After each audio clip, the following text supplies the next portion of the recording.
verdad. Bueno, sí, profe, completamente.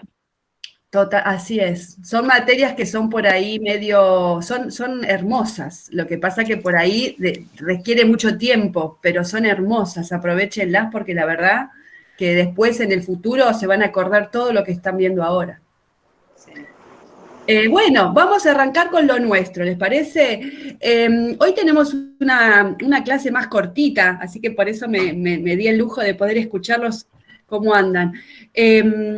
Hoy tenemos hidratos de carbono, pero antes me gustaría ver si ustedes tienen alguna duda de proteínas o de aporte energético. Vi que en algún grupo mandaron cómo se entiende la etiqueta. No sé si fue en el grupo de WhatsApp de la mañana o de la tarde, pero en alguno preguntó una compañera cómo se entiende el rótulo. Yo voy a buscar un paquete de alimento, ahora voy a buscar algún paquete de galletitas o algo para explicarles cómo se lee, ¿sí? Ya vengo, espérenme.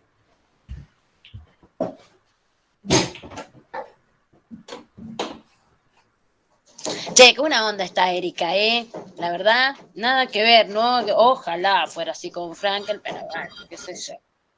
Yo tengo una desgracia igual, una manera de elegir cosas raras tengo, yo no sé por qué me pasan esas cosas a mí sola. La vida misma, la vida misma. Claro, a mí sola se me ocurrió la brillante idea, yo me voy con Frankel y lo peor de todo, Lore, la arrastro a Lore conmigo. Te venís conmigo, Lorena, porque Sí, para que miércoles la escuché, te juro por Dios. Así estoy quedando, no sé si me recibo, chicas. Igualmente las invito a todos a loquero, Me llevan cigarrillos y yerba, por favor. Y algunas Tiene galletitas. la Luz Ariaga, ¿en qué horario era? ¿Cómo, Araceli? Los que tienen a la profe Luz Ariaga, ¿en qué horario era su clase? A las 10 o a las 8, por ahí. Luz Urriaga a las 4 de la tarde, los miércoles. Ah, De ¿y cuánto 4 dura a más o menos? 6, a 5 y pico. Sí, no es mucho. Okay.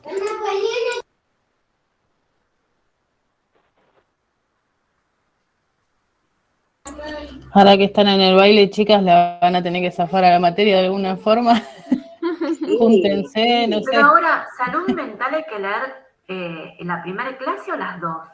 No, salud mental supuestamente Las que leer dos. todo. Las dos. Pero es demasiado, ya con la 1. No, yo no, lo empecé a leer y sinceramente lo dejé ahí. No voy a esperar de a tener la primera clase con el tipo. No puede mandar tanto, no me queda nada. Hay leyes, hay un montón de contenido en el primer texto. Es mucho material y también con materno infantil es un montón. Bueno, acá volví. Me tardé porque no encontraba paquete que tuviera la información de nutrientes. Eso le iba a decir, profe, no todos los paquetes traen eso, por lo general los que vienen de afuera.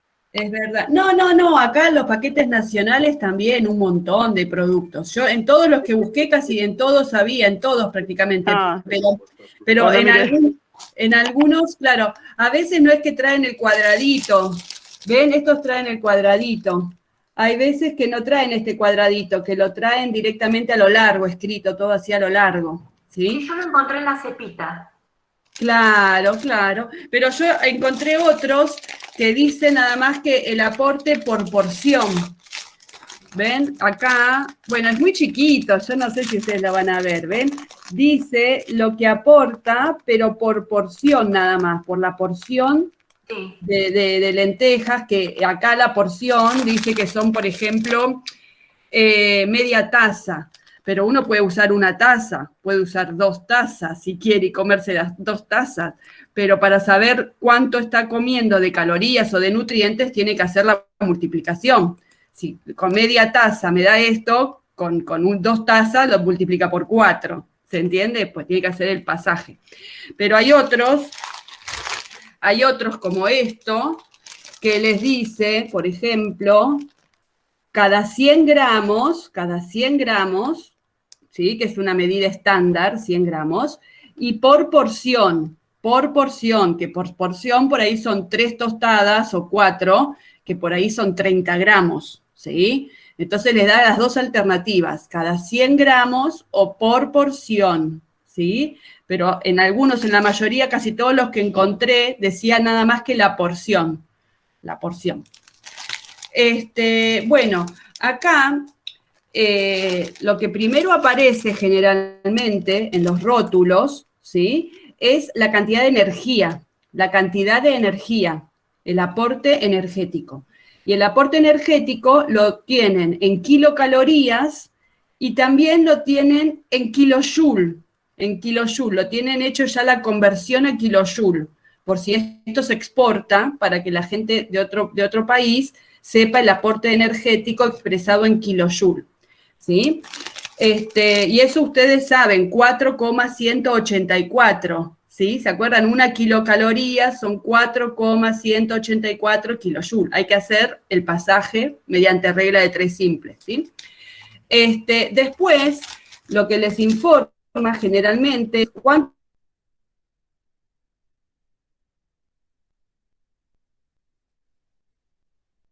y cada porción, por la porción. ¿Cuántos de proteínas, cuántos gramos de proteínas? Lo mismo, por 100 gramos y por la porción. ¿Cuánto de lípidos? Y dentro de lípidos a veces aclara, tantos son monoinsaturados, que son sanos, tantos son poliinsaturados y tantos saturados. Ahí los saturados son como los que están más en la mira, digamos, por la salud. Y también las grasas trans, si trae grasas trans. Entonces les explica. También les explica si tiene fibra, cuánta fibra tiene, cada 100 gramos y por porción, porque la fibra también es importante, es algo que uno busca en la comida, que haya fibra. También generalmente les dice el sodio porque mucha gente se tiene que cuidar del sodio, entonces le informa cuánto sodio tiene. Pero hay algunos, por ejemplo, si fueran alimentos fortificados, donde la empresa le pone calcio a estas galletitas y dice son galletitas con calcio, tienen que explicar cuánto calcio tiene. Ahora, no todas las galletitas tienen por qué explicar el calcio. Como que obligatoriamente hay 4, 5, 6 cositas que hay que informar. Después, dependiendo del producto, si es un producto dietético que dice que tiene menos azúcares, por ejemplo, bueno, tiene que poner cuántos azúcares tiene, porque así uno lo compara con otro producto que no dice dietético y compara a ver si realmente tiene menos azúcares como dice. Por ejemplo, si uno dice producto bajo en sodio, no puede nunca faltar el sodio que tiene, porque dice que es bajo en sodio. O si dice que tiene omega 3, por ejemplo, fortificado o con agregado de omega 3, no puede faltar nunca cuántos omega 3 tiene, porque si está diciendo, bueno, decime si yo comparo con otros, porque si vos decís que tenés más, déjame ver cuánto más tenés. Entonces, bueno, esas son informaciones que si el alimento es especial en algo, eso nunca puede faltar en el envase, nunca puede faltar cuánto tiene. Bien, después el listado de ingredientes, que también tiene que estar y tiene que tener de menor a mayor, van apareciendo el que más ingrediente, la mayor cantidad de un ingrediente es en primer lugar del listado, el segundo lugar es el segundo ingrediente en cantidad que se usa en la receta, el tercer ingrediente es el tercero en cantidad. Entonces, si uno ve que lo primero que aparece es azúcar, es que ese alimento lo que más tiene es azúcar en la lista de ingredientes. Si uno ve que dice como primer ingrediente harina, quiere decir que lo que más tiene es harina. Y después se van sumando los otros, ¿sí? Bueno, pero bueno, eso era lo que yo les quería decir. Y después tiene un porcentaje BD. Hay una tercer columnita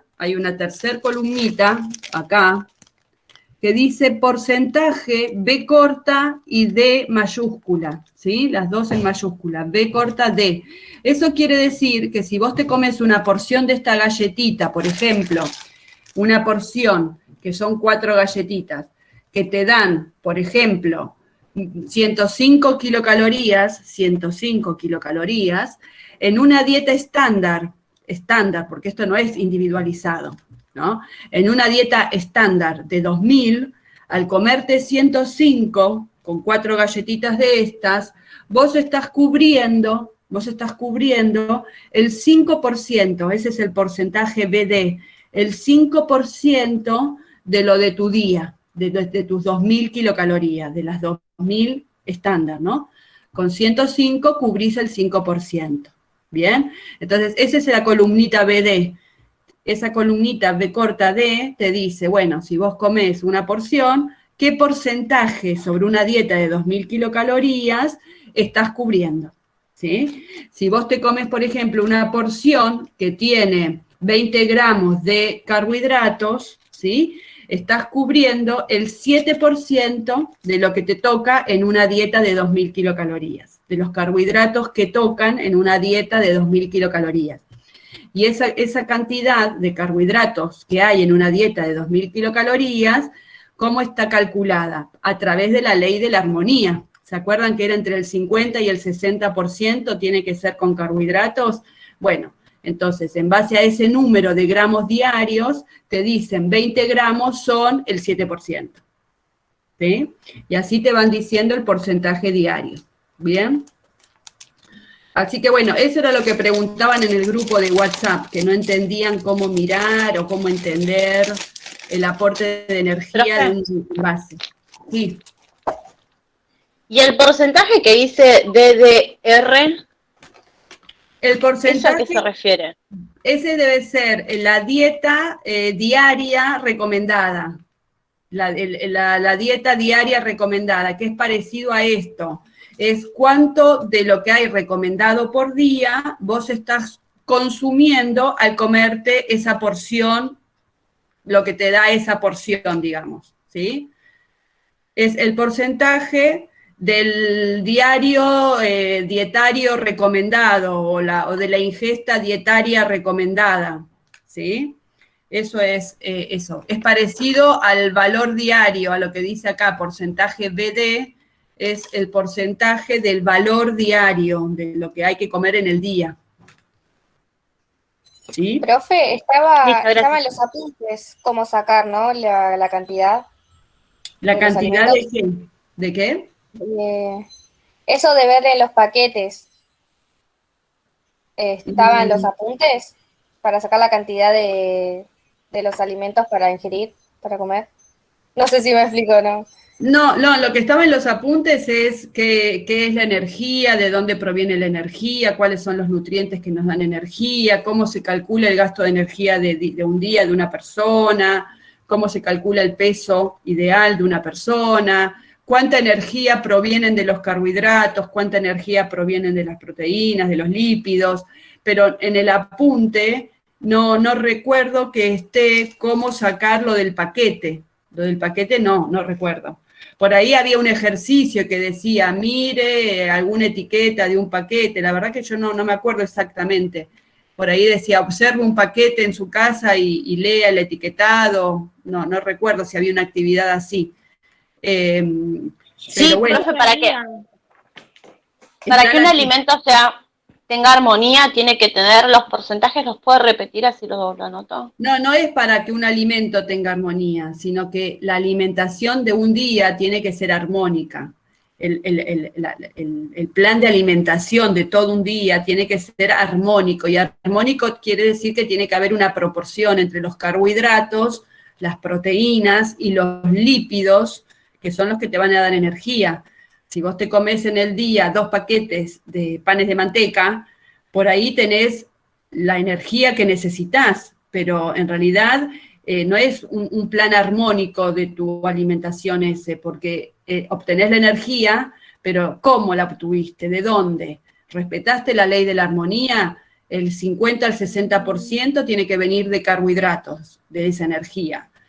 El 10, entre el 10 y el 20 de proteínas, generalmente decimos el 15, ¿sí? Y entre el 25 y el 35 tiene que venir de los lípidos, generalmente decimos alrededor del 30, ¿sí? Entonces, si vos te comes 2 panes de manteca, por ahí juntaste las 2.000 kilocalorías o las que necesitas, 3.000, las que necesitas, pero ¿es armónico tu menú? ¿Es armónico tu alimentación? ¿Es armónica? No, porque no hay carbohidratos y no hay proteínas, es toda energía en base a grasa, entonces no es armónico. La ley de la armonía dice que tiene que haber una distribución de energía en los alimentos que vos consumís todo el día, en donde del total de energía que vos consumiste a la noche, el 50% o 60% tiene que haber entrado con carbohidratos en tu alimentación. El 10 o el 15 o el 20, ¿no? Bueno, promedio 15 con proteínas, tuviste que haber comido proteínas también que te den energía. Y también lípidos, ¿sí? Profe, Así que, bueno, a lo que iba la compañera es que en el segundo trabajo dice, en la parte de energía, dice, revisa el envase de cualquier alimento y encuentra su aporte energético. ¿En qué unidad de energía se mide el mismo? Eso está preguntando la... claro, bueno, eso, Sí, eso, ahí profe. está, claro, eso acá, por ejemplo, en este está expresado en kilocalorías, pero también te da la conversión a kilojoule. Está expresado de las dos. En este también está en kilocalorías, pero al lado hay un igual y te lo pasa a kilojoule. En este. Pasa que el primero es kilocalorías, porque es como lo vemos nosotros los argentinos, ¿sí? Y en este también, generalmente te ponen en kilocalorías, acá, el primero que aparece, ¿ven? Es kilocalorías y hay un signo igual y te dicen kilojoule, porque muchos de estos productos por ahí se exportan y como en otro país van a mirar cuántos kilojoule, porque ellos en kilocalorías no entienden. ¿Se entiende? Entonces te dan las dos alternativas, ¿sí? Generalmente es el primer renglón. En cualquier información nutricional, lo primero es el aporte de energía. Ahora, profe, si compramos o vemos un paquete de algo que es importado, seguramente lo vamos a ver en kilojoules, ¿no? Exactamente, exactamente. Si van a ver un paquete que es importado, es lo más probable que el primer término, el primer valor numérico sea en kilojoule y por ahí después hay un igual y te lo pasa a kilocalorías. Exactamente. Y nosotros, y si no aparece, nosotros tenemos que hacer la conversión con lo que pasó. No ¿No? tienen que hacer la conversión. No, nadie le va a pedir, no, yo no les voy a pedir que hagan la conversión. No, simplemente para que sepan que se puede expresar o en kilocalorías o en kilojoule. Son dos maneras de decir la energía que tiene el alimento, pero es la misma cantidad de energía expresada con distintas unidades. ¿Sí? Es como decir, vieron que en Estados Unidos la distancia se mide en millas, por ejemplo, y acá se mide en kilómetros. Entonces, por ahí te viene un yanqui y te dice, de Buenos Aires a Mar del Plata hay tantas millas. Y bueno, y nosotros decimos, bueno, sí, son 400 kilómetros. Y bueno, él te dice, sí, pero son tantas millas, ¿entendés? Es lo mismo. Es nada más que lo mencionan de manera, lo miden de distinta manera, con otra unidad. ¿Sí? Bien. Bueno, entonces vamos a comenzar a ver carbohidratos, ¿les parece? Vamos a ir directamente al PowerPoint sin el audio.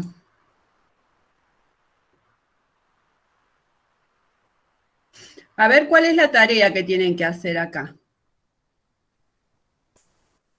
Así vemos de explicar todo lo que ustedes después tienen que hacer de tarea. ¿Qué son los carbohidratos? ¿Sí? Y ahora vamos a ver, ¿no? ¿Qué son los carbohidratos? ¿Cómo se los clasifica? ¿Cuál es la importancia en la alimentación? ¿Qué porcentaje del total de calorías o de kilocalorías tiene que ser? Ya se los dije yo, ¿qué porcentaje? Que debe ser aportado por carbohidratos del total de energía. ¿Cuánto tiene que ser? Yo ya se los dije recién, según la ley de la armonía. De 50 a 60. Muy bien, entre el 50 y el 60% del total de la energía tiene que venir en forma de carbohidratos.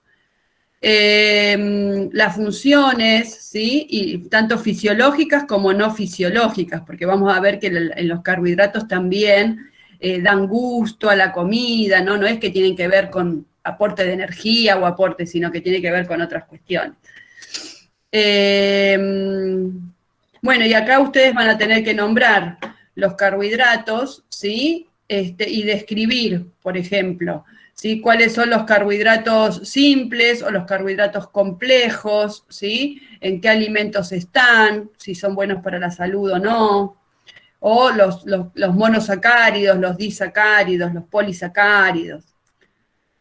Después digestión, bueno, ¿cuál es la enzima? ¿En qué órgano? ¿Sí? ¿Cómo se van a digerir los carbohidratos?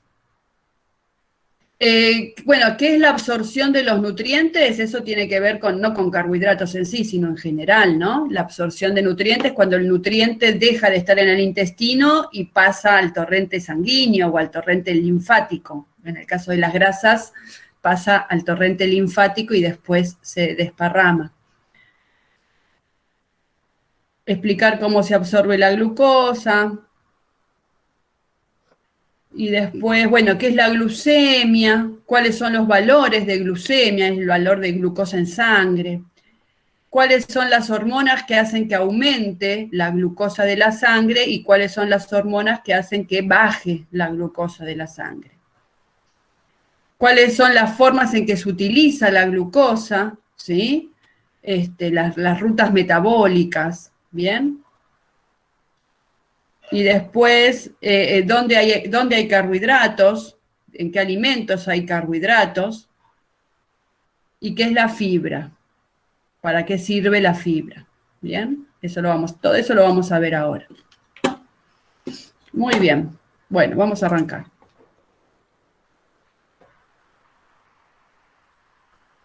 ¿Alguno puede grabar? Así...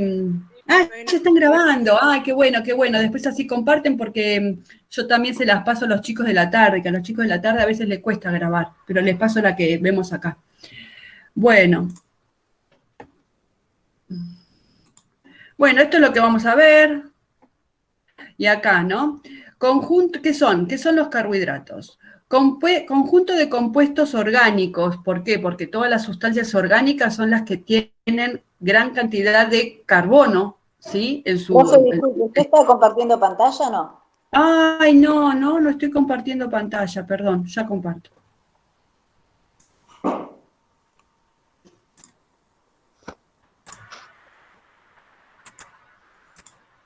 Ahí está. Bueno, conjunto de compuestos orgánicos, ¿sí? Los carbohidratos son sustancias orgánicas que tienen en su estructura una gran cantidad de carbonos, ¿sí? Unidos en forma covalente con otros carbonos, ¿sí? O también con hidrógenos, ¿bien?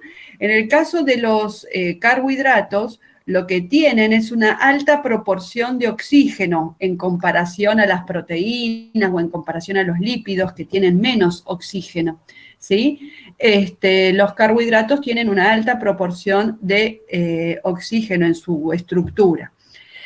Ahí dice que los carbohidratos están formados por monosacáridos. Monosacáridos sería una molécula libre, ¿sí? De carbohidrato. Eso se llama monosacárido, cuando la molécula está suelta. La más abundante es la glucosa, por supuesto, ¿sí? En la naturaleza la que más abunda es la glucosa.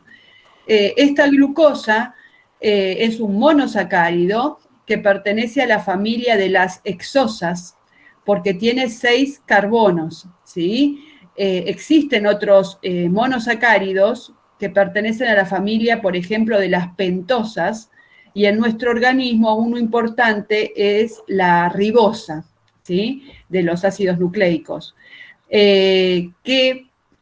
Una manera de obtener la ribosa es justamente a partir de la glucosa que comemos o que fabrica nuestro cuerpo, de ahí se puede obtener ribosa, ¿bien?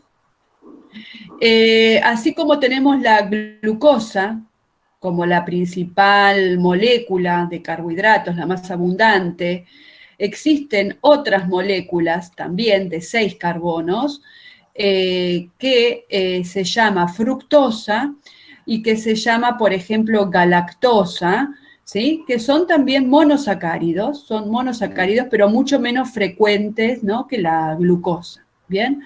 La forma de obtener glucosa en la naturaleza fundamentalmente es en los vegetales a través del proceso de fotosíntesis, ¿sí? Los animales podemos fabricar también glucosa pero en muchísima menos proporción, ¿sí? Y dentro del organismo de los seres vivos animales hay mucha menos glucosa que en los organismos vegetales, ¿bien? Porque es como que los organismos vegetales tienen como su estructura hecha en base a celulosa, y la celulosa, ¿sí?, es de alguna manera formada por también muchas moléculas de glucosa, ¿bien?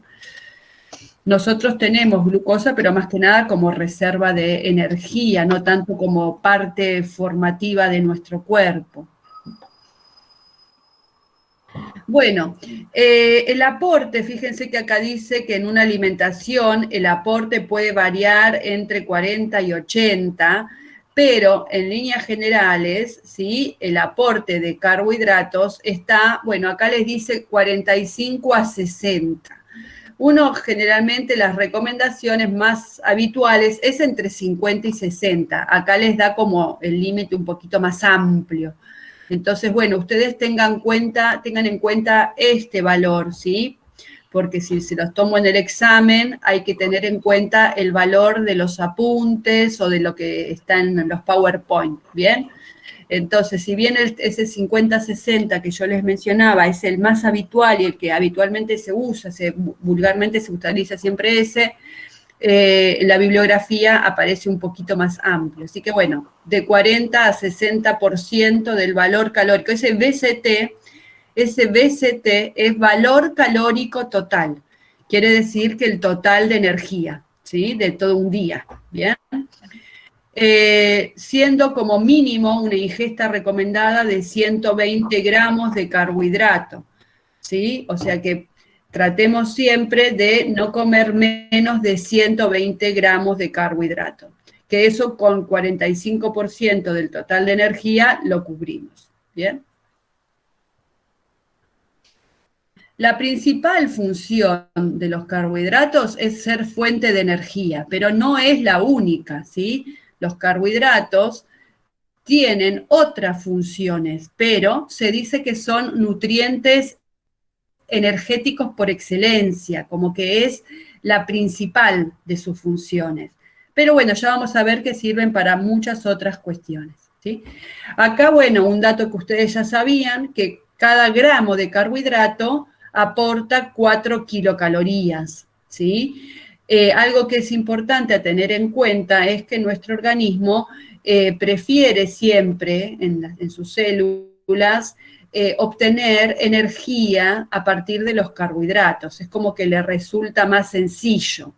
Y de hecho hay algunas células que dependen fundamentalmente de los carbohidratos como energía, que son sobre todo los glóbulos rojos, ¿sí? Los glóbulos rojos necesitan glucosa como fuente de energética, y las neuronas, si bien pueden utilizar energía de las grasas, prefieren también la utilización a partir de los carbohidratos, de la glucosa, ¿bien? Se dice también que otra de las funciones de los carbohidratos es el ahorro de proteínas. ¿Y esto por qué? Porque así como los carbohidratos, las proteínas también pueden dar energía. Pero, como explicamos la vez pasada, las proteínas tienen como principal función reservar sus aminoácidos para formar proteínas corporales o para dar nitrógeno al cuerpo. Entonces, si uno utiliza los aminoácidos, ¿sí?, como fuente de energía y los rompe para sacar energía, se queda sin el aminoácido para armar una hormona o una inmunoglobulina, ¿sí?, o cualquier otra proteína, ¿no es cierto? Entonces, por eso se dice que si uno aporta una cantidad determinada, recomendada de carbohidratos, que es ese 45 al 60% del valor calórico total del día, ya con esos carbohidratos uno puede dejar las proteínas de los alimentos para usarlas como aporte de aminoácidos para formar estructuras corporales. Entonces, por eso se dice que ahorra proteínas, ¿sí?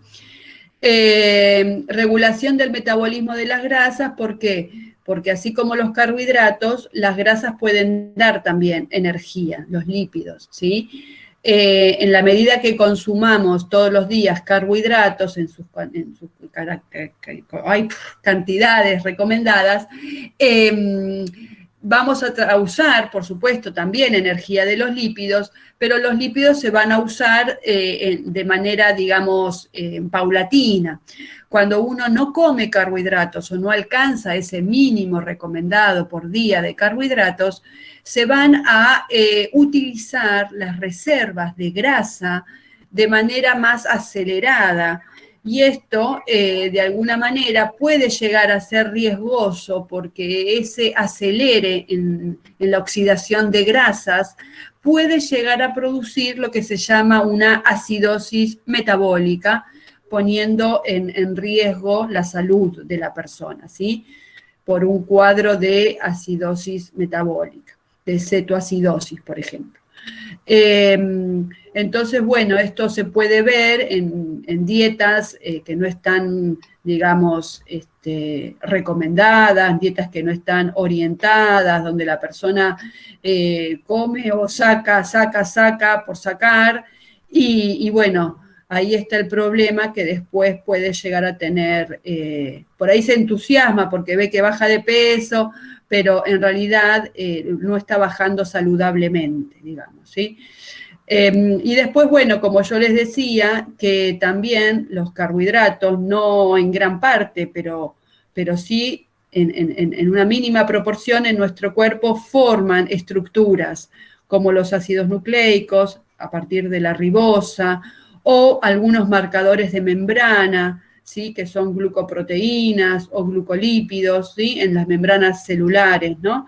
Entonces son pequeñas fracciones, ¿sí? Pero fundamentales, ¿no? Y muy necesarias para el funcionamiento de nuestro organismo y para la protección. Así que estas son, digamos, las funciones fisiológicas, ¿no? Para qué usa el cuerpo a los carbohidratos. Después vamos a ver también que uno de los carbohidratos que comemos habitualmente es la fibra alimentaria, que es la fibra que está en los alimentos vegetales, ¿sí? Que son carbohidratos también de los vegetales, pero que no los podemos digerir bien. La fibra también tiene funciones fisiológicas que tienen que ver con el tránsito intestinal, con la mayor saciedad en el estómago, tiene que ver con la prevención de caries, con la prevención de enfermedades metabólicas como la diabetes o la hipercolesterolemia, la prevención de cáncer, ¿no? Tiene también muchas funciones la fibra, y esas son funciones que se suman a estas que les mencioné, porque esas vienen propiamente de la fibra, que la vamos a ver por separado, ¿sí? Luego tenemos las funciones no, digamos, fisiológicas, pero que son también fundamentales, ¿no? El tema de dar sabor, ¿sí? Hacer más apetecibles los alimentos, ¿no?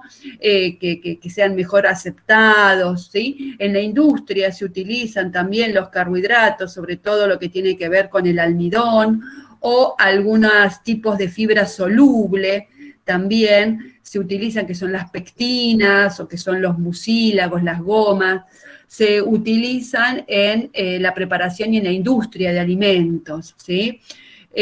Así que eso también es una función no fisiológica que no tiene que ver puntualmente con el funcionamiento de órganos y sistemas, pero que sí es importante también en nuestra alimentación. Acá tenemos el cuadro, ¿sí? Que es un poco el que les pide en la tarea, ¿no es cierto? Los carbohidratos, que también se los llama glúcidos, más correctamente glúcidos, ¿sí?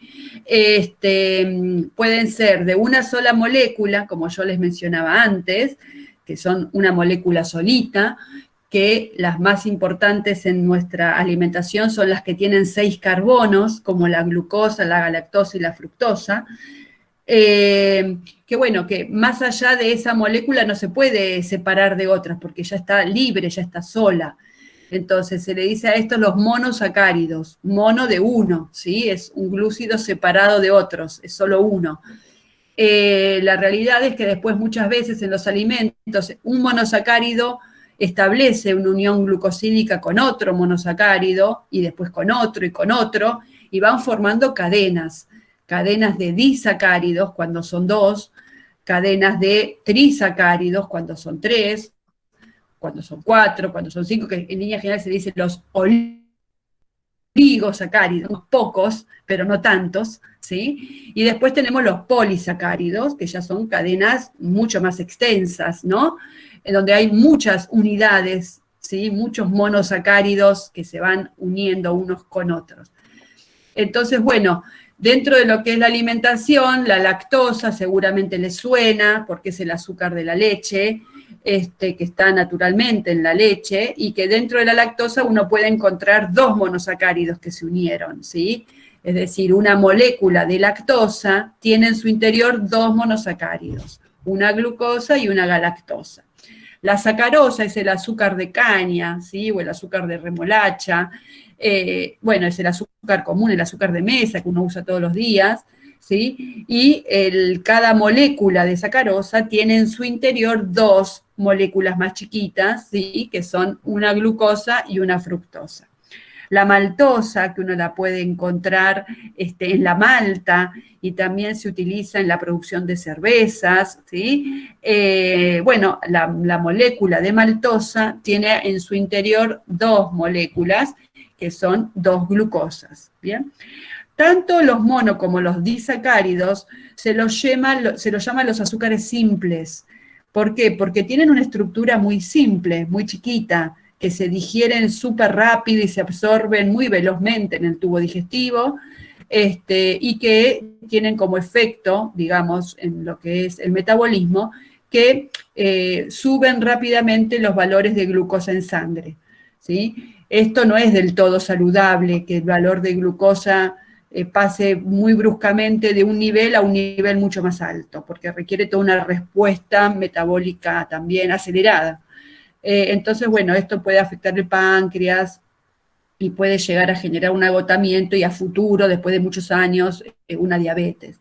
Entonces, esto lo que hay que tratar es que los azúcares simples no ingresen en nuestro cuerpo en mucha cantidad ni muy bruscamente, ¿bien? Luego tenemos los otros carbohidratos, ¿sí? Que se llaman complejos y que tienen que ver con que son cadenas más largas y que ya requieren más tiempo de digestión y que por lo tanto, si bien van a subir la glucemia, no va a ser tan aceleradamente, porque van a estar más tiempo en el intestino y en el estómago, ¿no? Digiriéndose, entonces van a tardar más en absorberse, ¿sí? Bueno, acá pasamos los polisacáridos, ¿sí? Son ya las cadenas más largas, y dentro de los homopolisacáridos es cuando todas las moléculas que hay adentro de esa cadena son la misma, ¿sí? Que se repite muchas veces, ¿no es cierto?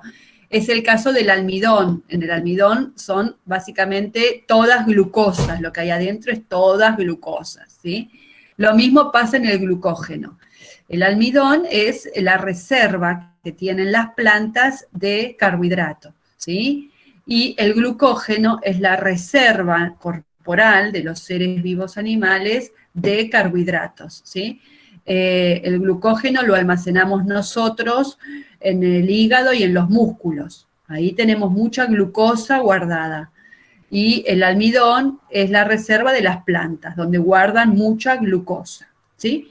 Pero después, en el caso de las plantas, por ejemplo, están los polisacáridos, que son los heteropolisacáridos, donde en toda la cadena uno encuentra glucosa, pero también puede encontrar fructosa, puede encontrar galactosa, o puede encontrar algún otro tipo de molécula de carbohidrato, ¿sí? Y esto tiene más que ver con los vegetales, ¿sí? Como yo les decía, las fibras, ¿no? Y dentro de las fibras, algunas de ellas son las gomas, los mucílagos, las pectinas que se utilizan muchas veces en la industria de la alimentación, ¿sí?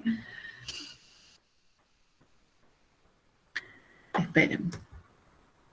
Después les quería decir también que hay un homopolisacárido que acá no está mencionado, al menos no lo veo yo, que también es una fibra, ¿sí?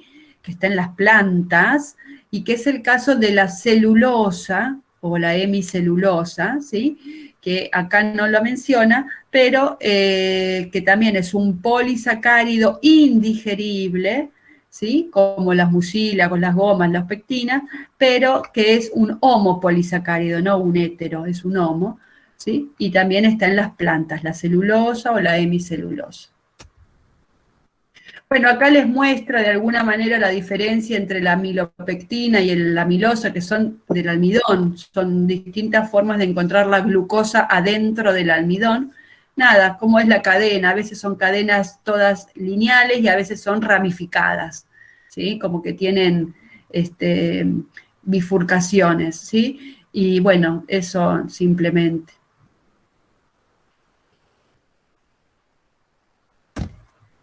Acá, bueno, lo que es la sacarosa, la lactosa, la maltosa, ¿no? Y ven que son dos moléculas, ven que son dos, en todos son dos moléculas que son como esos hexágonos, ¿no?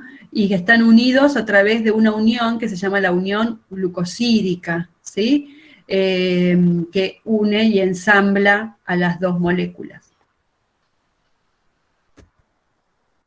Bueno, con respecto al proceso de la digestión, bueno, esto es en líneas generales, ¿no? Lo que figura acá, que es la digestión, ¿sí? La digestión es cuando una sustancia presente en los alimentos es simplificada, ¿sí? Simplificada para que pueda ser absorbible, ¿bien?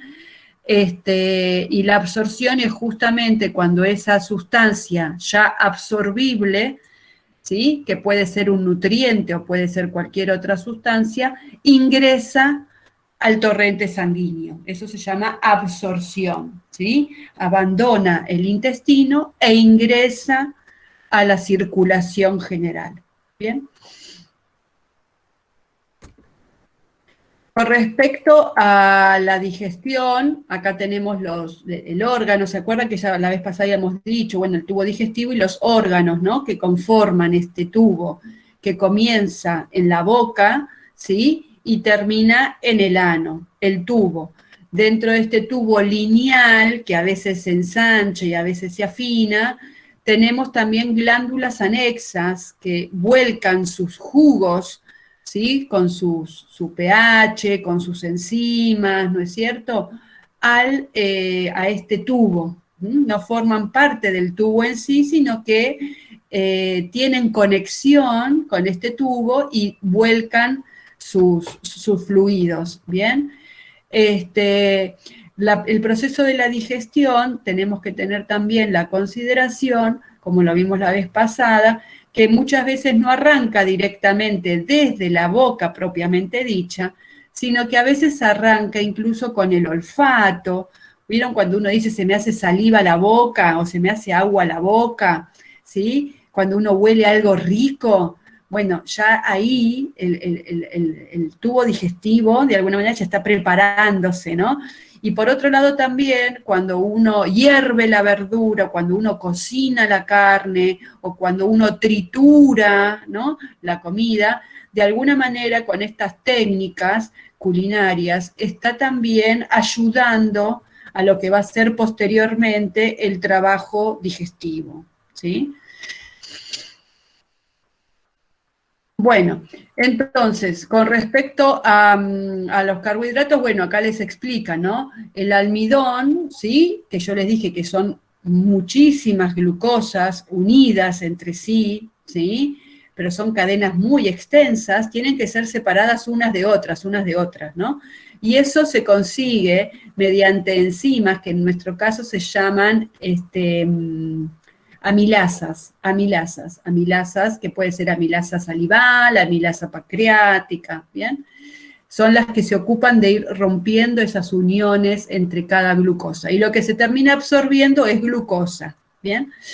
Luego la lactosa, si uno digiere, por supuesto hay que romper una sola unión, es mucho más fácil.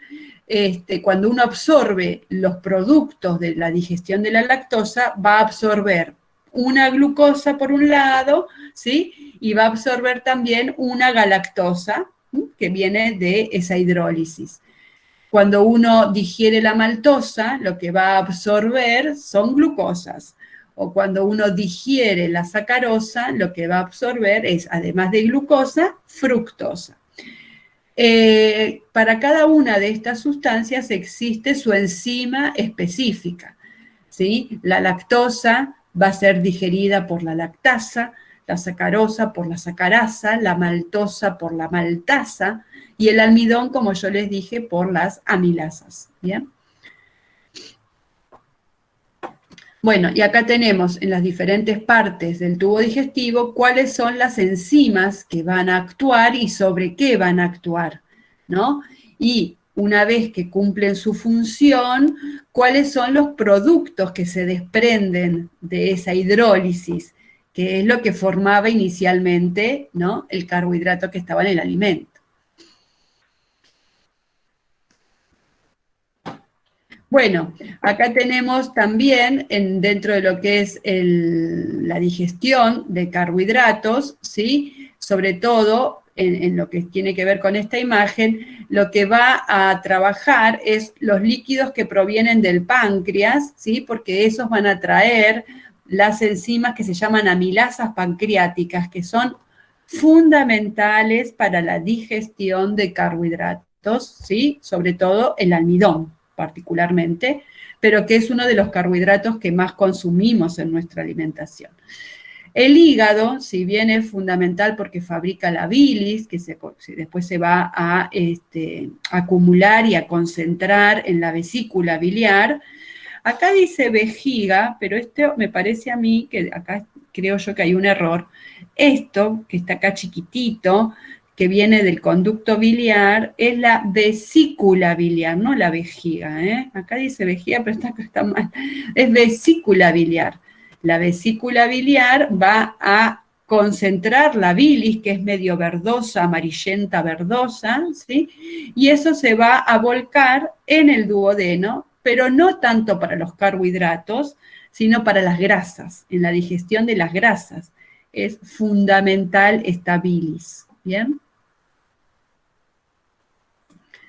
Bueno, después acá tenemos cómo todo de alguna manera se absorbe en forma de monosacárido, ya sea glucosa, fructosa o galactosa, que es lo más habitual de encontrar en los alimentos, ¿sí? Y una vez que se han obtenido los monosacáridos, van a ingresar al torrente sanguíneo, ¿sí?, a través de lo que se llama la vena porta, el sistema porta. Se absorben muchas veces por difusión facilitada o por transporte activo, e ingresan en la vena porta. Y a través de la vena porta van a llegar hasta el hígado. Dentro del hígado, ¿sí?, lo que va a suceder es que la fructosa y la galactosa se van a transformar en glucosa, ¿sí? Y luego lo que va a haber circulando a través de todo el sistema circulatorio va a ser glucosa, ¿sí? Es raro encontrar galactosa o fructosa circulando por sangre.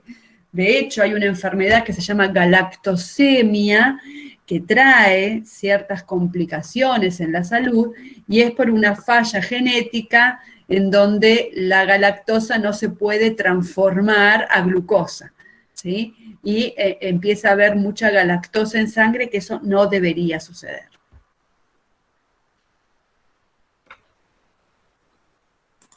Bueno, acá les explico, esto es más que nada de anatomía, chicos, esto lo van a ver, o por ahí ya lo vieron, o bueno, tiene que ver con las microvellosidades de la mucosa intestinal, ¿no?, que es lo que aumenta la superficie de absorción del intestino, ¿sí? Y cómo esas microvellosidades luego a través de capilares, ¿sí?, se conectan con el torrente circulatorio, en este caso fundamentalmente con la vena porta, ¿bien?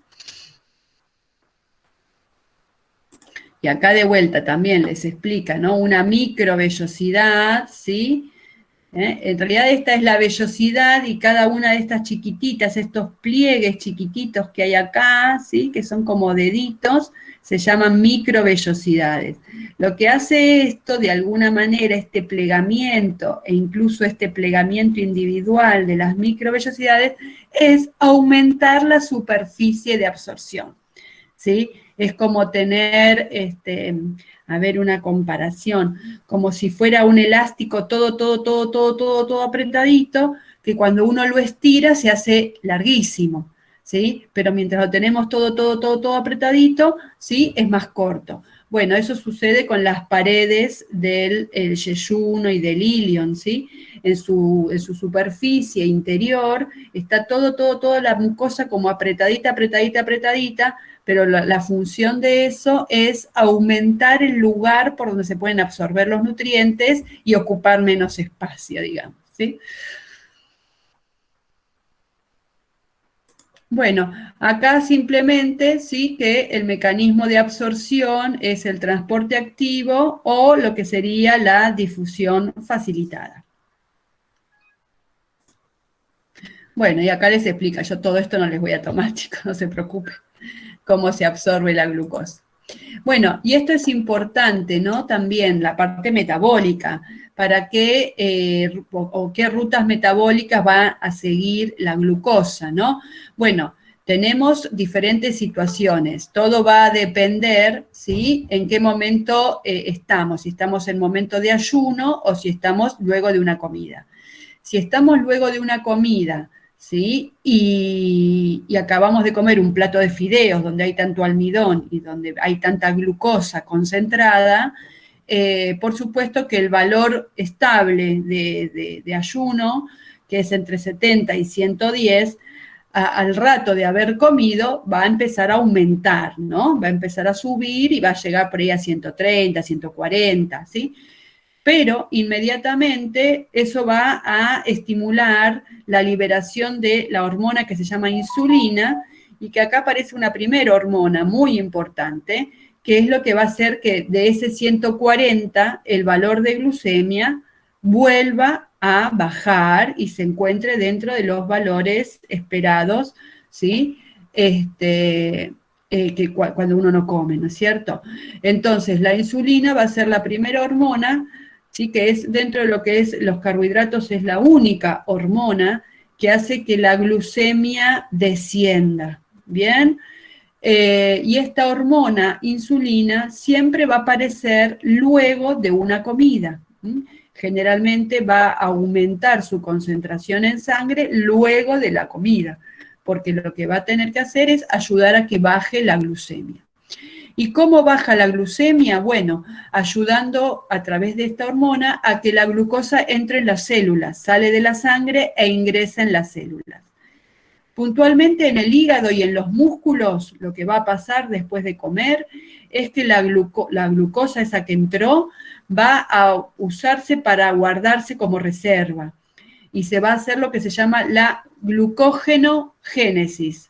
Glucógenogénesis es formar glucógeno, ¿bien? Formar glucógeno. Y ahí se forma la reserva luego de haber comido. ¿Gracias a qué? A la presencia de insulina, ¿bien? Otra cosa que puede pasar luego de comer, cuando uno come el plato de fideos y que la glucemia sube, es que las células usen parte de esa glucosa que hay en sangre, gracias a que hay insulina y que la glucosa entra a las células, y hacen glucólisis. Hacen glucólisis, cualquier célula del cuerpo hace glucólisis y la usa como energía. Y algo que también puede suceder con esa glucosa cuando está tan alta para que baje y desaparezca, y que baje, no que desaparezca, sino que los valores vuelvan a lo normal, es que el hígado también capta glucosa, ¿no? Que está alta, y gracias a la insulina justamente que hay en ese momento, la capta, y si ya no tiene más espacio donde guardarla como glucógeno, la transforma en grasa, la transforma en ácido graso, ¿sí? Y va a ser depositado ese ácido graso en el tejido adiposo como reserva de energía. Por eso es que si uno come mucho carbohidrato y no gasta energía, terminás engordando, terminás acumulando grasa, la grasa que proviene de esa glucosa que se transformó en ácido graso. Las personas diabéticas no reproducen, como dijo recién, Insulina. insulina. Sí, las personas diabéticas, claro, hay algunas que no producen insulina y que se la tienen que inyectar todos los días, y hay otras que tienen, su páncreas produce, pero no funciona bien, o produce poca, o no funciona bien, y por eso los valores de glucemia no vuelven a lo normal, están siempre por arriba. Entonces, o tienen que tomar medicación, o tienen que inyectarse insulina, dependiendo del caso, ¿no? Pero la idea es ayudar a que la glucemia baje mediante el mejor uso de esa insulina, ¿está? La insulina lo que hace es que la glucemia baje de la sangre, pero no es que la hace desaparecer, sino que al bajar de la sangre o se forma glucógeno en hígado y en músculos, o se usa para la glucólisis en las células del cuerpo, o se fabrica grasa con esa glucosa. Profe, con ese concepto, entonces, o sea, la glucólisis se puede estimular también haciendo ejercicio. Claro, porque cuando vos haces ejercicio hay una mayor demanda de energía y tu hígado y tus músculos se ven obligados a usar el glucógeno. Y también, como va a hacer falta energía, el tejido adiposo empieza a usar las grasas que tiene guardadas, ¿sí? Entonces, con el deporte ayudás a usar esa energía que guardaste, ¿sí? Profe, y en el caso de las embarazadas, vio que hay un cierto mes que le hacen un estudio de la glucosa. Claro, sí, porque en las mujeres embarazadas lo que hay muchas veces, o sea, lo que provoca el embarazo es algo que se llama resistencia periférica a la insulina, que es algo parecido a lo que puede llegar a generar una diabetes en las personas, ¿no? Es como un mal uso de la insulina. Profe, ¿sabe qué me pasó a mí cuando estaba embarazada? Me pasó creo que algo así, no recuerdo ahora, pero yo me mareaba mucho. Y me hicieron unos estudios y me mandaron al nutricionista y me dijo que como que consumía muy rápido la sangre, la glucosa, y cada 4 horas tenía que comer. Ah, bueno, pero eso es distinto, porque es como que vos generabas hipoglucemia, se nota. Por eso tenés que comer cada 4 horas. No, en lo que se llama, lo que dice la compañera de la insulina y parecido es la diabetes gestacional. Muchas veces hay muchas embarazadas que le hacen el estudio de la curva de glucemia para evaluar si no tiene diabetes gestacional. Pero ahí no es que te baja y te mareás, que te baja la glucemia y te mareás, sino que te queda alta la glucemia. Yo tuve diabetes gestacional, pero a mí me daba valores bajos, profe. Ahora, hace poquito que fui mamá y me van a volver a repetir el estudio porque yo tengo toda mi familia que es diabética. Y van a ver si ya no tiendo a quedar diabética. Claro, sí, yo te entiendo. Pero diabetes gestacional, la definición, es cuando la mujer embarazada tiene valores de glucemia por arriba de 100 en ayunas, porque para la mujer embarazada se pide que no suba de 100 en ayunas, o valores de glucemia por arriba de 120 luego de haber ingerido, ¿no?, la muestra que te dan para tomar cuando te haces la curva de glucemia, ¿no? Luego de haber hecho la ingesta de glucosa. Entonces, eso es lo que define y lo que te marca una diabetes gestacional, lo que te sirve como diagnóstico de diabetes. Diabetes es glucemia elevada, ¿sí? Eso es diabetes. No hay diabetes con glucemia baja. Eso es una hipoglucemia, pero no es una... A veces hay hipoglucemias en la diabetes, pero porque con la medicación o con la insulina, con las pastillas orales, te baja mucho. Pero vos ya tenés el diagnóstico de diabetes por tener la glucemia alta, ¿sí? Eso es diabetes. Si ustedes, Claro, yo si tenía ustedes 134 googlean qué es diabetes, diabetes es cuando los valores de glucemia no están dentro de lo normal, están altos. Cuando están bajos no es diabetes. ¿Se entiende lo que digo? Hay veces que los diabéticos tienen valores bajos, pero porque hay una falta de armonía entre lo que es la medicación y la alimentación. ¿Me comprenden lo que digo? O sea, la persona que tiene diabetes no genera insulina para bajar la glucosa y los de hipo, ¿cuál es la diferencia? Claro, Hipoglucemia. Claro, la persona que tiene diabetes o no fabrica insulina o no la usa bien, por ahí fabrica, pero fabrica una La insulina distribuye bien en el cuerpo, ¿no? bien, o está fallada, no es bien recibida por las células, digamos, ¿no? O fabrica poco, ¿sí? Ahí está la diferencia entre diabetes 1 y diabetes 2, que después lo vamos a ver, ¿no? Profe, usted estaba explicando en la gestación que había algo que pasaba, que no se absorbía la glucemia por, no sé, pero hay algo específico que pasa en el embarazo que puede tender a una diabetes gestacional. Claro, a ver, eso de que en el embarazo no se absorbe bien la glucosa, eso no sé qué es, eso la verdad no sé. En realidad en el embarazo todo se absorbe más, todo, porque el cuerpo es una esponja, ¿no?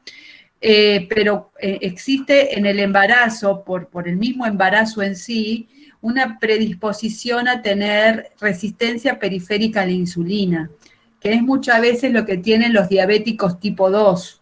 Los diabéticos tipo 2 muchas veces arrancan con una resistencia periférica a la insulina. En la mujer embarazada, ya el mismo embarazo te trae este riesgo, ¿no? Esto de resistencia periférica a la insulina. Pero si a la mujer encima es de familiares diabéticos, ya se le suma otro factor de riesgo más a tener resistencia periférica. O sea, se te suma el riesgo por el embarazo y el riesgo porque ya tenés genéticamente la predisposición a la diabetes. Entonces, y si encima sos obesa, porque la obesidad también trae resistencia periférica a la insulina, son 3 riesgos que se te juntan en un embarazo. Entonces, si se te junta todo eso, es muy probable o bastante probable que tengas lo que se llama la diabetes gestacional, que es cuando tus valores de glucemia en el embarazo están muy altos o por encima de lo esperado. Y las mujeres tienen que hacer dieta estricta y hasta incluso usar insulina en el embarazo. Y que después, como dice la compañera, pueden, una vez que nace el bebé, pueden seguir con este problema de la diabetes, o puede resolverse porque ya te quitas la resistencia generada por el embarazo en sí. Al nacer el bebé, ya lo que es la resistencia periférica a la insulina provocada por el embarazo desaparece. Entonces puede ser que el cuadro se corrija, pero quedás con la predisposición a ser diabética posiblemente o en otro embarazo tener de vuelta lo mismo, digamos, ¿no? ¿Se entiende lo que digo? Por eso, después hay que ver casos puntuales, como dicen acá las compañeras. Bueno, yo no voy a decir que no es diabetes o que es diabetes, pero yo les digo lo que en teoría es así lo que se maneja en teoría. Después, bueno, habrá que ver lo que cada una de ellas tuvieron particularmente y por ahí tuvieron otra cosa, no sé. Pero bueno, eso es lo que es diabetes gestacional. ¿Estamos? O sea, profe, que el aumento de peso en sí, de la gestación y la falta de actividad puede llegar a influir en desarrollar una diabetes gestacional. A mí me dijo la obstetra que también venía mucho la mala alimentación que uno tenía y el no hacer actividad física, que por eso también uno puede tener una buena alimentación. Por eso, hacer actividad física, mantener un peso saludable, en un embarazo, tener una alimentación saludable, aumentar paulatinamente de peso y no muchos kilos, hacer ejercicio físico acorde al momento del embarazo. Todos son factores protectores, preventivos, que evitarían tener una diabetes gestacional. No quiere decir que no la tengan, ¿sí? Pero disminuyen mucho los riesgos, digamos, ¿sí? En cambio, si vos te comes la vida, aumentaste 7 kilos en un mes, llevas aumentado 20 kilos y tenés 5 meses de embarazo, no movés un dedo, estás mucho tiempo tirada, y tenés familiares diabéticos, y bueno, tenés muchas posibilidades de tener diabetes gestacional, que tampoco quiere decir que la tengas, pero los riesgos son mayores, digamos, ¿sí? Pues son todas cosas que hacen que haya resistencia periférica a la insulina, y ahí empiezan los problemas. ¿Estamos? Bueno, luego, ¿qué pasa? Bueno, yo ya les expliqué cómo baja la glucemia. Baja por el efecto de la insulina, ¿sí? Por la actividad física baja, ¿no? Baja también porque se fabrica grasas, ¿sí? En el hígado. Baja también porque el hígado usa y hace glucógeno, o los músculos hacen glucógeno, que eso se llama glucógenogénesis. Y también baja porque las células usan la glucosa, la van usando, la absorben y la usan como energía, y eso se llama glucólisis, ¿bien? Cuando el hígado fabrica grasa a partir de la glucosa, que es por la insulina después de una comida, eso se llama lipogénesis, lipo de lípido, de grasa, génesis de que se genera, ¿no? De que se crea.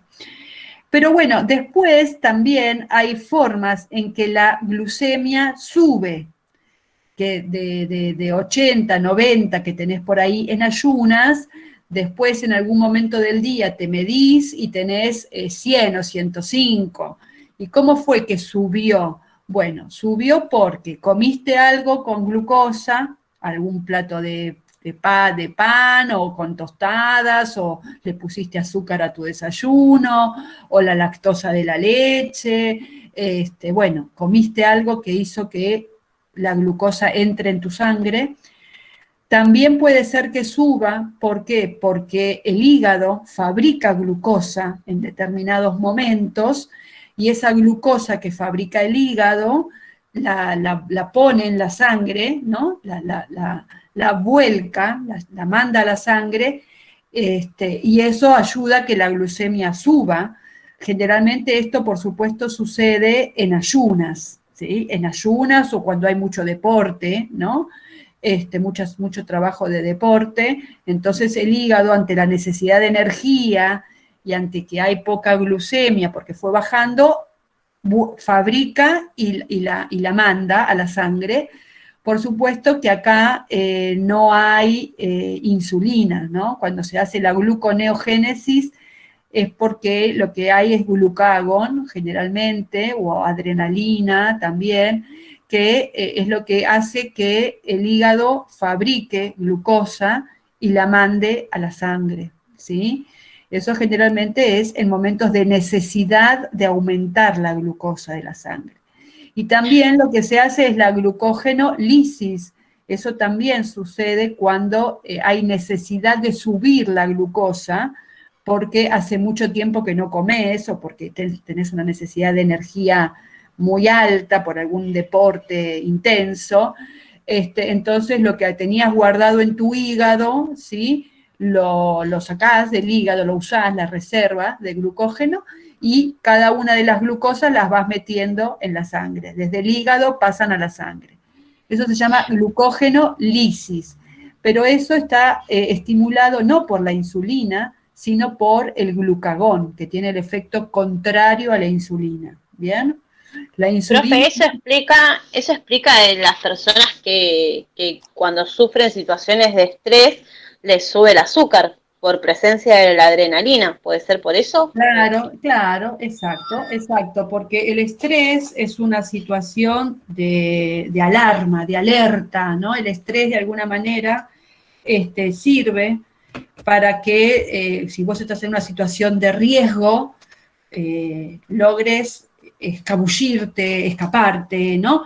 Y para eso tus músculos necesitan energía, para poder correr, para poder huir, para poder, ¿no?, salvarte la vida, ¿no? eso generalmente es la respuesta al estrés de los animales, ponele, ¿no? Entonces, en esa huida, en esa escapada, necesitan energía rápida, ¿sí? Entonces, se fabrica adrenalina, ¿sí? Y eso hace que el hígado libere glucosa a la sangre para que los músculos tengan, o para que todas las células tengan mucha glucosa. Aparte, la glucosa que hay en los músculos también se usa ahí, ¿sí? Para huir como fuente de energía, ¿sí?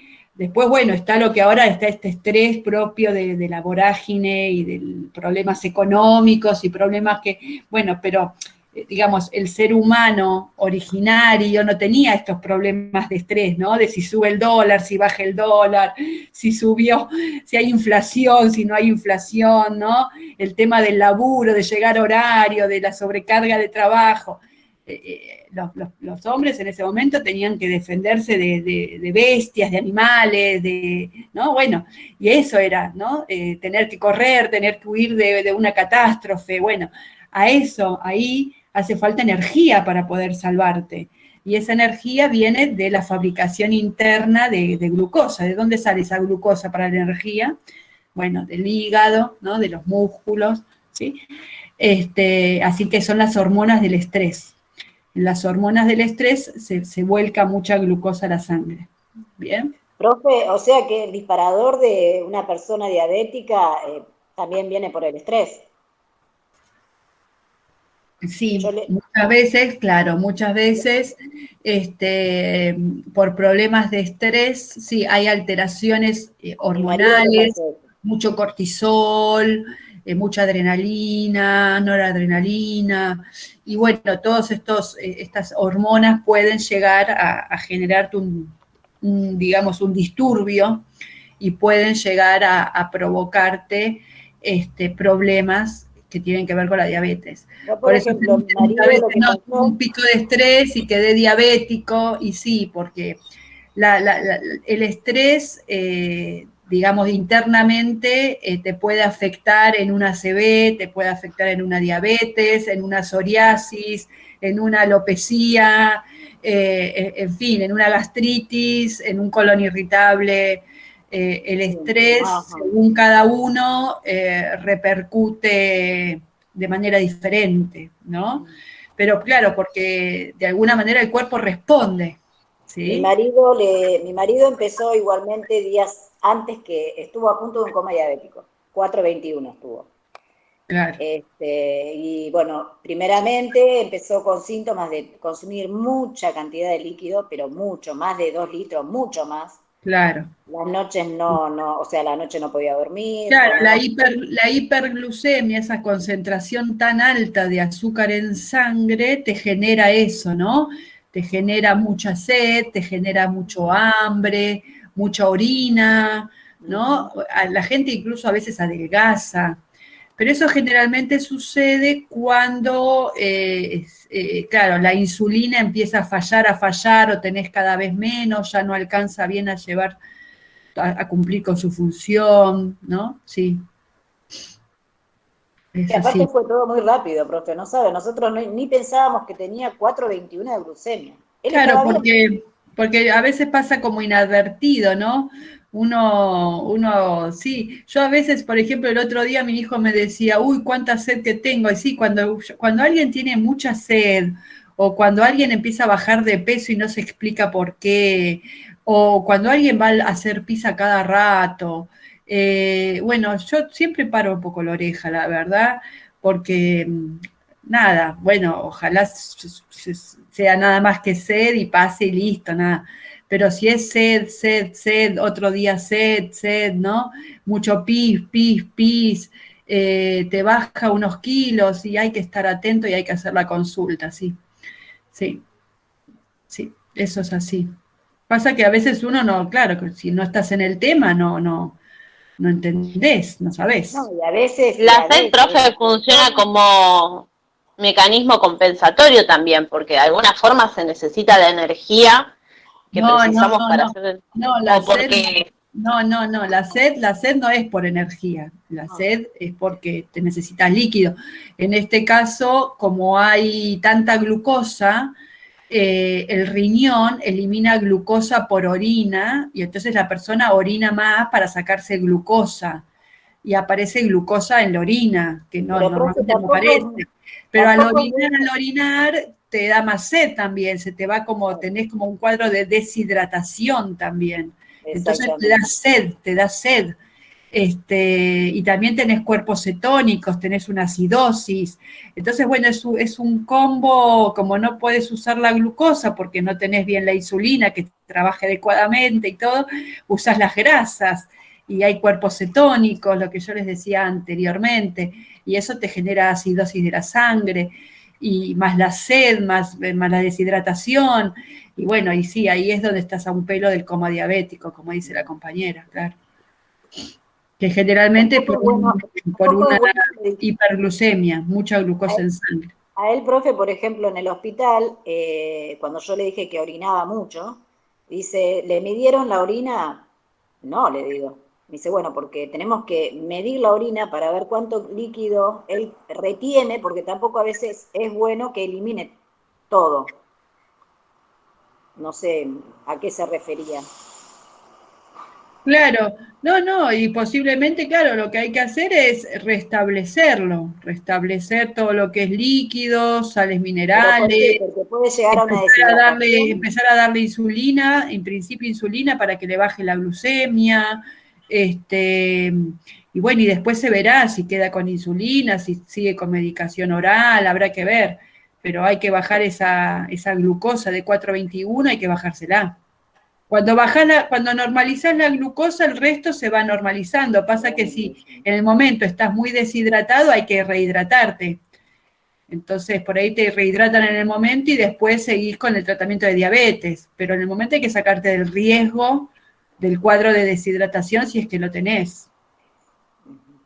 Gracias, profe. Bueno, acá les explica de alguna manera, esto es química, ¿no? Esto es bien química, ¿no? Los pasos de la glucólisis aeróbica, ¿no?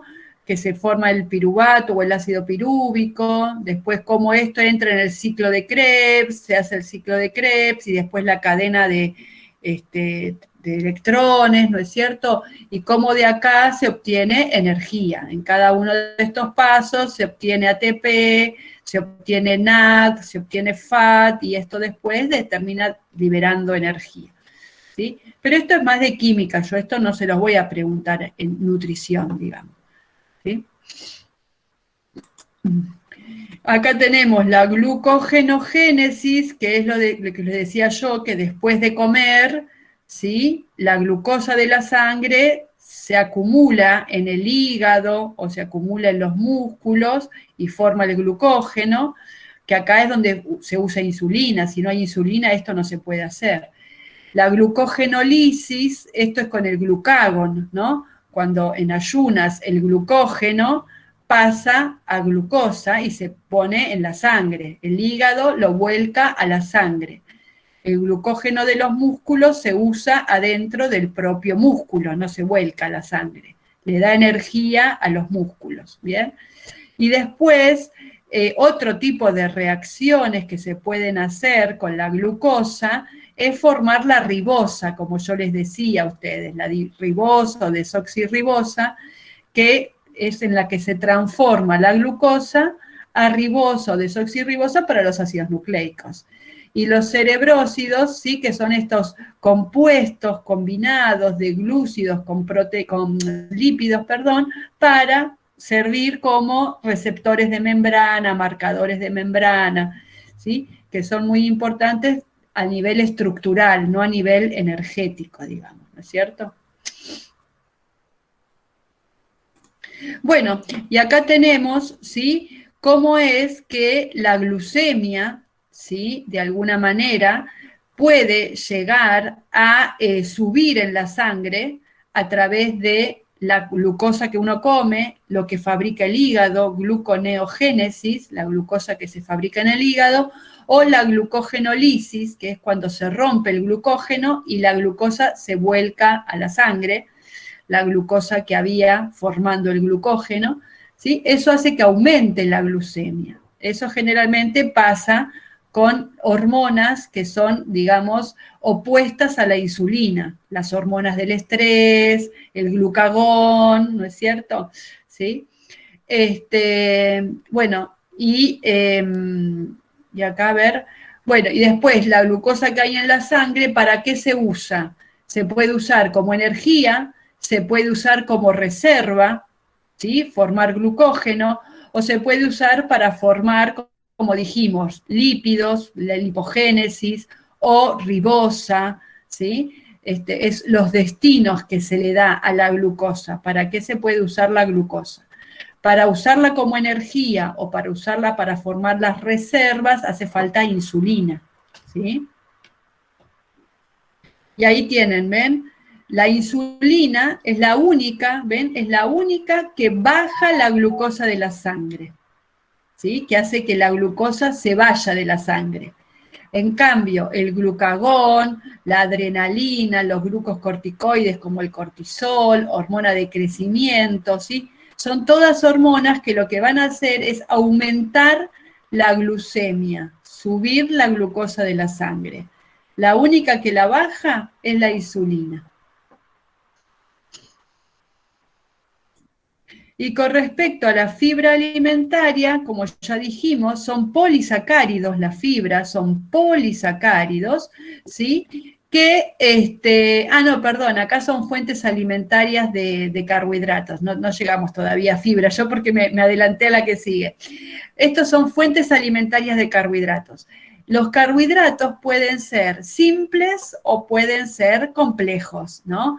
Los complejos dijimos que son más difíciles de digerir, que son más bien oligo o polisacáridos, ¿no?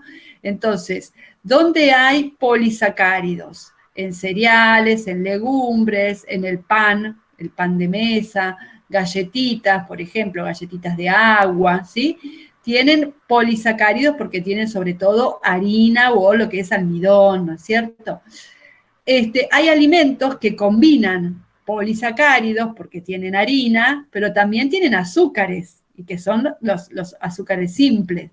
Facturas, productos de repostería, ¿no? Todo lo que es galletitería, golosinas, ¿no? Donde todo lo que es galletitas rellenas, galletitas dulces, ¿no? Los bizcochuelos, los bizcochitos, ¿no? Agridulces, en fin. Ahí hay parte de harina, que es poli, y parte de azúcar, que es simple, ¿no? Que es mono o disacárido. Y luego tenemos alimentos donde básicamente son azúcares simples, mono y disacáridos, donde no hay almidón, digamos, ¿no? ¿Sí? Por ejemplo, la fructosa, ¿no? Las frutas, la lactosa de la leche, las bebidas carbohidratadas que tienen azúcar, ¿sí? La miel, las mermeladas, ¿sí? El dulce de leche, donde sobre todo es más bien azúcares simples. Y luego, acá estamos en lo que es la fibra, dijimos que la fibra son polisacáridos que hay en los vegetales que no pueden ser digeridos, ¿sí? Tienen esta característica, no dan energía, o al menos no dan gran cantidad de energía como otros carbohidratos y como otros polisacáridos, por ejemplo el almidón, porque el almidón sí se digiere y se absorben todas las glucosas que hay adentro. En cambio, en la fibra, que también está en las plantas y que también es un polisacárido, por el tipo de unión entre una molécula y la otra, no hay enzimas que las puedan romper, ¿sí? Y por lo tanto, es como que la cadena no se separa. Y al no separarse, no se pueden absorber esas moléculas, ¿sí? Llegan, avanzan por el tubo digestivo, pasan, ¿no? Lo que es el yeyuno, pasan lo que es el ilion, no se absorbe, llegan al colon, ¿sí? En forma de cadena, ¿no? Y ahí, claro, la flora intestinal sí la puede aprovechar, la fermenta, sirve como alimento para las bacterias de la flora, ¿no? Por supuesto, y por eso es que ayuda a la digestión, ayuda a mejorar el tránsito intestinal, ¿no es cierto? Ayuda a prevenir el cáncer de colon, ayuda a prevenir hemorroides, ¿sí? La fibra también tiene la característica de que da mucha saciedad en el estómago, está como mucho tiempo en el estómago sin evacuarlo, entonces da como sensación de plenitud, cuesta masticarla, entonces limpia los dientes, ayuda a limpiar los dientes junto con la saliva. Profe, una consulta, ¿esos son todos monosacáridos? No. No. La fibra es polisacárido. Es poli. Es polisacárido, ¿sí? Y además de polisacárido hay una sustancia que se llama la lignina, que aparece acá, ¿sí? Porque la fibra, la definición de fibra es conjunto de polisacáridos y lignina. ¿Por qué? Porque la lignina tiene otra naturaleza distinta a carbohidrato, no es un carbohidrato, ¿sí? Entonces se dice es el conjunto de polisacáridos y lignina, ¿sí? Que son indigeribles por el organismo, ¿sí? Y que ayudan a prevenir lo que yo les digo, el cáncer de colon, ayuda a prevenir hemorroides, ayuda a mejorar el tránsito intestinal, ¿sí? Lo que yo ya les dije, ¿no? A dar saciedad en una dieta para obesidad, ayuda a prevenir caries, ayuda a mejorar la respuesta metabólica en diabéticos, en personas con colesterol alto, ¿sí? Tiene como muchos beneficios a la salud, digamos, que provienen de esta cuestión que la hace indigerible y que tiene todo este tema a nivel del tubo digestivo, ¿no? Pero también tiene como efecto colateral, también producto de lo mismo, que genera meteorismo, que sería flatulencia o gases, ¿sí? Que genera a veces dolores digestivos, que genera a veces en exceso diarreas. Hay gente que tolera más la fibra, hay gente que tolera menos la fibra, ¿no es cierto? Eso va a depender de cada organismo en particular, pero que tiene que ver con esta dificultad en su digestión, ¿bien? Entonces, si bien para muchas cosas es beneficiosa, y por supuesto vale la pena consumir, como dice acá, 25 a 30 gramos por día de fibra, que hay que consumir, ¿eh? Hay que ver, no es fácil llegar a ese valor, más si uno no come los alimentos que figuran acá en la diapositiva, ¿no? Si uno no come verduras, si uno no come frutas, si uno no come legumbres, si uno no come cereales integrales, si uno no come semillas, es muy difícil juntar 25 a 30 gramos de fibra. Así como es tan beneficiosa, también hay gente que si come 25 a 30 gramos la tenés tirada en la cama con cólicos intestinales, porque le da muchos gases, mucho dolor. Entonces, bueno, habrá que adaptar según la situación de cada individuo, ¿no? Pero sí es verdad que es muy importante en cuanto a sus efectos beneficiosos, si uno pudiera y la tolerara, vale la pena consumir todos los días alimentos con fibra, ¿sí? Ven que dice alimento fuente, que yo les decía que esto lo van a ver siempre, que es donde hay más fibra. Y la fibra, hay una fibra que se llama soluble, ¿sí? Que tiene efectos más suaves, ¿sí? Que forma geles, junto con el agua en el intestino forma como geles, y que por ahí no da tanto dolor o no provoca diarrea, la fibra soluble. Y en cambio la fibra insoluble es la que por ahí se tolera menos, es la que por ahí barre más, es más como una escoba que barre, es la que por ahí fermenta más también. Entonces hay gente que por ahí no tolera fácilmente la fibra insoluble. ¿Estamos? Profe, ¿esto tiene algo que ver con las personas celíacas también o no? No, las personas celíacas tienen otro tipo de, digamos, de dieta, no tiene que ver con la fibra en sí, sino que tiene que ver con las proteínas que hay en algunas harinas, ¿sí? Estos son carbohidratos, esto es distinto, la fibra es carbohidrato, ¿bien? Las personas celíacas reaccionan a las proteínas de los alimentos que tienen harina, ¿bien? Con cereales. ¿Estamos? De los cereales, ¿sí? Acá tienen, digamos, las funciones, ¿sí? Algunas funciones o efectos, digamos, que genera la fibra. así como yo les nombraba, ¿sí? Muchos beneficios, les decía también que también tienen su parte, digamos, a veces negativa, y que pueden ser esto de los dolores, las molestias digestivas, etcétera, y también es que se llama a la fibra como un antinutriente, digamos, porque de alguna manera a veces la fibra es como una escoba, que si uno consume mucha fibra, por supuesto, te puede traer problemas digestivos de diarrea y eso, pero además te arrastra algunos nutrientes, como el calcio, el hierro, el zinc, que es como que se los lleva, ¿no? Se los lleva puestos, digamos, ¿sí? Pasa la fibra y se lleva puesto algunos nutrientes y no da tiempo a que se absorban, ¿bien? Entonces, si bien es importante consumir fibra, tampoco hay que exagerar, digamos, tampoco los excesos son siempre malos, digamos, ¿no? Así que bueno, muy bien, con esto estamos terminando, ¿tá? Profe, una consulta más. TGI, ¿qué significa? Que ya lo vi en otras Tránsito gastrointestinal. Ah, está bien, gracias. Tránsito gastrointestinal. ¿Bien? ¿Se entendió, chicos? Sí, profe. Buenísimo. Sí, profe. Me voy pasando a la otra clase porque ya arranco con los chicos de la tarde. Bueno, gracias, profe. De nada. Chao, chao. Hasta luego. Chao, gracias. Chao, profe. Chao.